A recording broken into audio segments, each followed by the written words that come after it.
तो हेलो दोस्तों, good morning. आप सब कैसे हैं? आई होप आप सब बहुत ही अच्छे होंगे।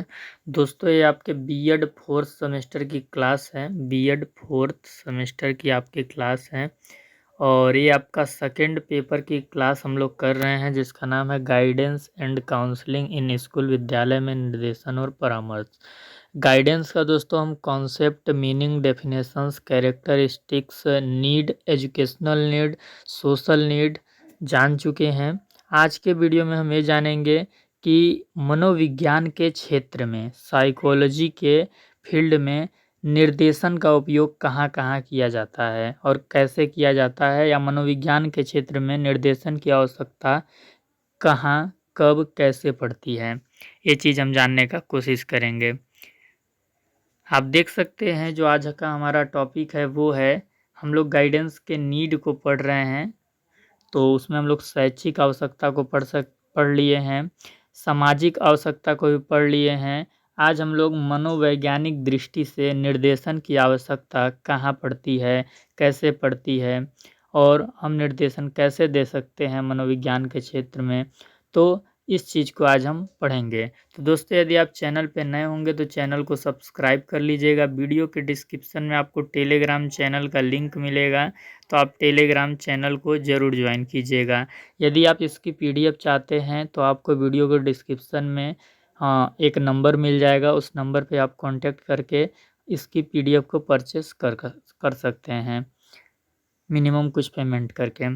तो देखिए, मनोवैज्ञानिक दृष्टि से निर्देशन की आवश्यकता को हम इंग्लिश में क्या बोलेंगे? Necessity of guidance from the stand point of psychology. इसके अंदर क्या है देखते हैं। प्रायः प्रायः माने सामान्यतः अनेक कारणों से व्यक्तियों में इस प्रकार की ग्रंथियों का विकास हो जाता है। ग्रंथियों यानी कि उनके अंदर कुछ गुत्थियों का विकास हो जाता है, उनके अंदर कुछ बुनियादी बातों का विकास हो जाता है, यानी उनका जो मन है वो एक तरीके से चेंज हो जाता है, या उनका मन बदल जाता है, या उनके मन में कुछ धारणाएँ बैठ जाती हैं, तो इसको बोला जा रहा है। वो अनेक कारणों से उनके मन में कुछ धारणाएँ बैठती हैं। जो व्यक्ति के समस्त व्यक्तित्व में इस प्रकार की ग्रंथियों का यदि समय से पूर्व न उपचार किया जाए, तो व्यक्ति का व्यवहार धीरे-धीरे असामान्य होता चला जाता है। बोल क्या रहा है कि हम प्रायः देखते हैं कि व्यक्ति के दिमाग में कई प्रकार की धारणाओं का निर्माण हो जाता है, और इन धारणाओं को यदि समय रहते न बदला जाए, तो जो उनका व्यक्तित्व होता है, जो उनकी पर्सनैलिटी होती है, वो धीरे-धीरे बिखरते जाती है, खराब होते जाती है। ये चीज़ बोला जा रहा है। मनोवैज्ञानिक क्षेत्र की जब हम बात कर रहे हैं, या मनोवैज्ञानिक दृष्टिकोण की हम बात कर रहे हैं, तो यानी व्यक्ति की जो मनोदैहिक स्थिति है, वो क्या होगी? बिगड़ जाएगी, और वो जैसे बिगड़ेगी तो हमको उसको निर्देशन देना पड़ेगा। और उसमें अनेक प्रकार की मानसिक एवं संवेगात्मक विकृतियाँ उत्पन्न हो जाती है। विकृतियाँ से क्या तात्पर्य है कि जो उसका मेंटल बिहेवियर है वो सही से नहीं होगा, असामान्य तरीके से बिहेव होगा। जो संवेगात्मक, जो इमोशनल सिचुएशन है उसकी, इमोशनल कंट्रोल उसका नहीं रहेगा खुद पे, बहुत ज़्यादा गुस्सा हो जाएगा, बहुत ज़्यादा कभी खुश हो जाएगा, फिर कभी अचानक से रोने लगेगा। तो ये सारी चीज़ें हो जाएँगी, यानी उसका व्यवहार असामान्य होने लगेगा, और फिर हमको उसको निर्देशन देने की आवश्यकता पड़ेगी। इन विकृतियों के प्रभावों से व्यक्ति एवं समाज की सुरक्षा करने, व्यक्ति के व्यक्तित्व का वांछित विकास करने तथा अन्य दृष्टियों से निर्देशन का उपयोग मनोविज्ञान के क्षेत्र में आवश्यक है। कि भाई देखिए, आप देखते होंगे, मैं एक एग्जांपल के माध्यम से समझा देता हूँ। आज हमारे जो युवा हैं या जो स्टूडेंट हैं, जब पढ़ने जाते हैं तो टीचर द्वारा कुछ अलग प्रकार का उनके साथ बिहेवियर कर दिया जाता है, टीचर उनको डाँट देता है सारे बच्चों के सामने, तो वो थोड़ा होपलेस हो जाते हैं। पेरेंट द्वारा डाँट दिया जाने पे वो होपलेस हो जाते हैं, समाज उनकी निंदा कर देता है, या अ किसी के प्रेम के चक्कर में पड़कर भी वो निराश हो जाते हैं। तो क्या होता है, उनका जो मेंटल बिहेवियर होता है, जो इमोशनल सिचुएशन होता है, वो डैमेज होने लगता है। और वो जब डैमेज होने लगता है, तो जो उनका अ, डेली बिहेवियर है, जो दैनिक जीवन में उनका जो व्यवहार था, वो तो उनका जो दैनिक जीवन में व्यवहार होता है वो बिगड़ जाता है। वो अचानक किसी पे बहुत ज़्यादा गुस्सा हो जाते हैं, या फिर कुछ उनके साथ अच्छा हो गया तो बहुत ज़्यादा ही खुश हो जाते हैं। फिर अचानक से वो बिना कारण के ही उदास हो जाते हैं। फ़ोन किसी का नहीं उठाएँगे, यानी स्ट्रेस में रहने लगते हैं। तो उनके जीवन में ये जो स्ट्रेस है, जो ये एंग्ज़ायटी दिख रही है, इसको दूर करने के लिए निर्देशन को दिया जाता है, ताकि जो उसकी मनोदैहिक स्थिति है वो अच्छी हो सके, वो सामान्य हो सके। आगे बढ़ते हैं। इसके अंदर कुछ बिंदु हैं, जिन बिंदुओं के माध्यम से हम समझेंगे कि मनोविज्ञान के क्षेत्र में या मनोवैज्ञानिक दृष्टिकोण से निर्देशन की आवश्यकता कहाँ-कहाँ, किन-किन पक्षों में पड़ती है। तो पहला है, व्यक्तित्व का विकास करने में सहायक होता है निर्देशन, टू डेवलप द पर्सनालिटी। यदि किसी व्यक्ति का हमें पर्सनालिटी डेवलप करना है तो निर्देशन देकर उसका पर्सनालिटी डेवलप हम कर सकते हैं। कैसे कर सकते हैं? तो देखिए, निर्देशन सेवाओं के तहत यह ज्ञात किया जा सकता है कि किसी व्यक्ति के व्यक्तित्व का विकास किस दिशा में हो रहा है तथा उसे किस प्रकार की सहायता प्रदान करने की आवश्यकता है। देखिए, निर्देशन में होता क्या है कि जो व्यक्ति निर्देशन देता है जिस व्यक्ति को, तो वो उससे उसके बारे में पूछता है, उसके बारे में जानने की कोशिश करता है, उसकी योग्यता, क्षमता, रुचि, तमाम चीज़ों के बारे में जानता है। तो जब हमें उसके रुचि, उसकी योग्यता, उसकी क्षमता के बारे में पता चल जाता है, उसका वर्क पैटर्न पता चल जाता है, तो हम उसको सजेशन दे सकते हैं कि आप ये कार्य करोगे तो आपके व्यक्तित्व का विकास अच्छे से हो सकता है, आप इसमें कंटिन्यू करो, इस प्रकार का कार्य करो। तो ये बोला जा रहा है कि निर्देशन सेवाओं के तहत यह ज्ञात किया जा सकता है कि किसी व्यक्ति के व्यक्तित्व का विकास किस दिशा में हो रहा है तथा उसे किस प्रकार की सहायता प्रदान करने की आवश्यकता है। अगर उसका विकास सही दिशा में हो रहा है तो हम उसे कंटिन्यू करने के लिए बोलेंगे। अगर उसको कुछ मॉडिफ़िकेशन करने की ज़रूरत है अपने व्यक्तित्व के सही विकास के लिए, तो हम उसको कुछ मॉडिफ़िकेशन करने के लिए बोलेंगे। तो ये सारी चीज़ें हैं। तो ये निर्देशन के द्वारा ही संभव है। आगे क्या है आपका? आगे है आपका दोस्तों, थोड़ा हवा चल रहा है। ये दूसरा क्या है? दूसरा आप देख सकते हैं, आनुवांशिकता से प्राप्त विशेषताओं को परिवर्तित कर पाना अत्यंत कठिन है, परंतु परिवेश से प्राप्त अनेक ऐसी अवांछनीय क्रियाओं को निर्देशन द्वारा नियंत्रित किया जा सकता है। बोल क्या रहा है कि जो हेरिडिटी से प्राप्त विशेषता है व्यक्ति में, उसको तो चेंज कर पाना संभव नहीं है, कठिन है, लेकिन इन्वायरमेंट से जो उसको क्वालिटी मिली है, इन्वायरमेंट से जो उसके अंदर विशेषता आई है और जो विशेषता सही नहीं है, उसको निर्देशन के द्वारा बदला जा सकता है। तो ये चीज़ पहला हुआ कि व्यक्तित्व का विकास कर सकते हैं हम मनोवैज्ञानिक क्षेत्र में, मनोविज्ञान के क्षेत्र में निर्देशन के द्वारा। दूसरा है वैयक्तिक विभिन्नताओं के अनुसार विकास, डेवलप अकॉर्डिंग टू वेरिएशन। इसके अंदर क्या है कि अगर हम जानते हैं कि जैसे व्यक्तिगत विभिन्नता है, हर व्यक्ति में सेम क्वालिटी नहीं होता है। जो समाज में अलग-अलग व्यक्ति हैं, अलग-अलग व्यक्ति में अलग-अलग विशेषताएँ होती हैं, सब में व्यक्तिगत विभिन्नता होती है। तो निर्देशन के माध्यम से हम उनकी विभिन्नताओं के अनुसार ही उसके उनके अंदर विकास कर सकते हैं।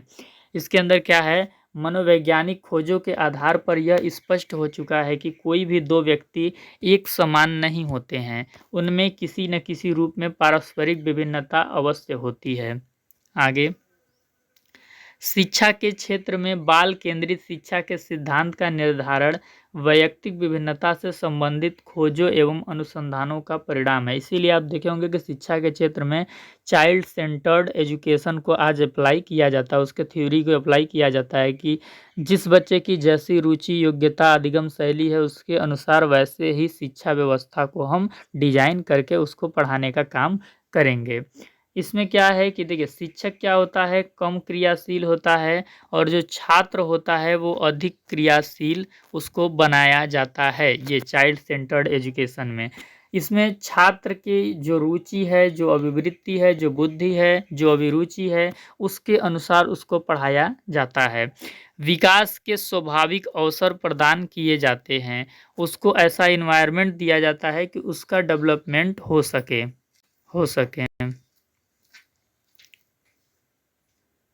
बालकों के विकास की जो प्रक्रिया है वो सहज होती है। बालकों के वैयक्तिक विभिन्नता के संबंध में सही एवं वस्तुनिष्ठ जानकारी प्राप्त करना तथा उस जानकारी के आधार पर यथावश्यक प्रयास करना। देखिए, चाइल्ड सेंटर्ड एजुकेशन में क्या होता है कि उसमें हम बच्चे की जो रुचि है, अभिवृत्ति है, बुद्धि है, योग्यता है, उसको जानने का कोशिश करते हैं। वो क्लास में जिस प्रकार की एक्टिविटीज़ करता है, जैसा पार्टिसिपेशन करता है, उसके अनुसार शिक्षक जो है ऑब्जर्वेशन करता है कि इसके कैसी बुद्धि है, कैसी अभिरुचि है, कैसी योग्यता है, और उसके अनुसार ही उसके व्यक्तित्व का विकास करने में सहायता करता है। यानी कि उसी के अनुसार उसको एनवायरनमेंट प्रदान करता है, उसको वैसा अवसर देता है कि वो अपनी रुचि, योग्यता और अभिवृत्ति के अनुसार सक्रियता दिखा सके, और सक्रियता दिखाकर अपना जो व्यक्तित्व है उसको वो डेवलप कर सके। फिर आगे क्या है इसमें, आगे है आपका, इसी प्रकार वैयक्तिक विभिन्नताओं के अनुरूप देश के व्यवसाय एवं उद्योगों में सही व्यक्ति का चयन करके औद्योगिक उपलब्धि एवं व्यावसायिक उपलब्धि के क्षेत्र में प्रगति की जा सकती है। ये क्या बोल रहा है कि देखिए, इसी प्रकार अगर हम इंडिविजुअल डिफरेंसेस को देखेंगे तो किसी के अंदर मैनेजमेंट करने की अच्छी क्षमता होगी, किसी के अंदर कोई पर्टिकुलर स्किल होगा मशीन चलाने का या फिर प्रोडक्शन करने का। तो जैसा जिसके अंदर जो स्किल है उसके अनुसार वैसा ही कंपनी में उसको हम पोस्ट देकर कंपनी का भी विकास कर सकते हैं, औद्योगिक क्षेत्र का भी विकास कर सकते हैं, और हमारा व्यावसायिक उपलब्धि भी व्यावसायिक उपलब्धि के क्षेत्र में भी हम प्रगति कर सकते हैं। जैसे कोई कंपनी है तो उसमें उस कंपनी में अलग अलग प्रकार के वर्कर चाहिए होता है। आप देखते होंगे प्रोडक्ट का प्रोडक्शन हो, जैसे प्रोडक्शन के लिए अच्छे कुशल कार्य मजदूर चाहिए होते हैं, और मैनेजमेंट करने के लिए एक सिंसियर मैनेजर चाहिए होता है। उसके बाद आप देखते होंगे कि कंप्यूटर ऑपरेटर या फिर सॉफ्टवेयर इंजीनियर भी कई चाहते हैं कंपनी में। तो इसमें क्या है कि इंडिविजुअल डिफरेंस हम देखेंगे कि भाई पर्टिकुलर जो अलग अलग स्किल है, उस अलग अलग स्किल के जो व्यक्ति हैं उनको उसी प्रकार का पोस्ट दिया जाए जैसा कि वो जिस काम को करने में माहिर हैं। अगर ऐसा हम करते हैं तो जो हमारा औद्योगिक क्षेत्र है या जो उद्योग है उसकी प्रगति हो सकती है, और उसमें एक नई प्रकार की उपलब्धि देखने को मिल सकती है। इसके बाद क्या है, इसके बाद है आपका, इसके लिए यह आवश्यक है कि पहले यह जानकारी प्राप्त की जाए कि व्यक्ति की रुचि, अभिवृत्ति, बुद्धि, अभिरुचि आदि का स्तर क्या है, तथा इसी के आधार पर यह सुझाव अथवा सहायता उपलब्ध कराई जानी चाहिए कि व्यक्ति को अपने विकास की प्रक्रिया में कहाँ परिवर्तन करने हैं तथा अपनी किन विशेषताओं को बनाए रखना है। सबसे पहले हम व्यक्ति का क्या करेंगे, रुचि देखेंगे, अभिवृत्ति देखेंगे, बुद्धि देखेंगे, अभिरुचि देखेंगे, और उसके बाद हम उसको सुझाव देंगे या सहायता देंगे और बताएंगे कि जो व्यक्ति जिस प्रकार का कार्य कर रहा है उसमें उसको परिवर्तन करने की ज़रूरत है कि नहीं, अगर ज़रूरत है तो क्या चीज़ उसको परिवर्तन करना चाहिए, और जो उसके व्यक्तित्व में अच्छी चीज़ें हैं उसको हम बताएंगे कि नहीं, इस चीज़ को आप कंटिन्यू करो। तो ये सब निर्देशन के द्वारा संभव है। फिर अगला जो पॉइंट है वो है संवेगात्मक संतुलन को बनाए रखना, to maintain the emotional balance. इसमें क्या है, इसमें आपका है कि संवेगात्मक संतुलन का प्रत्येक व्यक्ति के जीवन में विशेषतः महत्व होता है।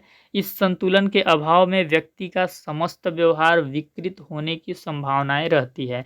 अगर किसी व्यक्ति का इमोशनल बैलेंस बिगड़ जाए, आप 14 प्रकार के संवेगों के बारे में पढ़े होंगे, उसमें क्रोध, प्रेम, बहुत प्रकार के संवेग हैं, 14 प्रकार के संवेग हैं।